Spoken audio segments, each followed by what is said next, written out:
ఏమిరా అబ్బి వచ్చే లెక్క కంటే పోయే లెక్క ఎక్కువ ఉండాది. ఎగిరెగిరి దంచిన అదే కూలి, ఎగరకుండా దంచిన అదే కూలి అన్నట్టు ఎంత ఉరికురికి సంపాదించుకున్నా వచ్చింది వచ్చినట్టు ఎట్టబోతుందో కూడా అర్థం కావట్లేదు.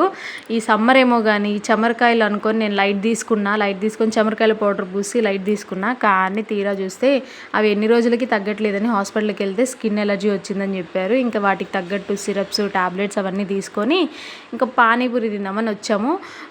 పిల్లలు ఎప్పుడు బయటికి రారు ఎక్కువ, అందులో బయటికి వచ్చి ఒట్టి కడుపుతో ఇంటికి వెళ్తే అస్సలు బాగోదు, కడుపులో ఎదుటి పడాల్సిందే.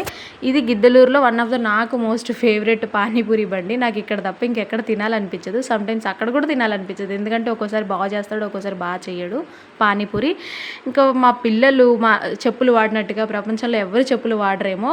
2 నెలలకు ఒకసారి ఖచ్చితంగా కొత్త చెప్పులు తీసుకోవాల్సిందే. మళ్ళీ అంతగానో వాళ్ళు ఎక్కడ తిరుగుతారో తెలియదు, అవి ఎట్లా తెగిపోతాయో కూడా తెలియదు. ఇంట్లోనే ఉంటారు, మళ్ళీ ఎక్కువ పని కూడా ఉండదు, అయినా తెగిపోతాయి. ఇంకేం చేస్తాం, తప్పదు. బేసిక్ నీడ్స్ అయితే కావాలి కదా. ఇంకా ఫైనల్గా ఇంటికి వచ్చేసాం. ఇప్పుడు మళ్ళీ ఇంట్లో పని స్టార్ట్.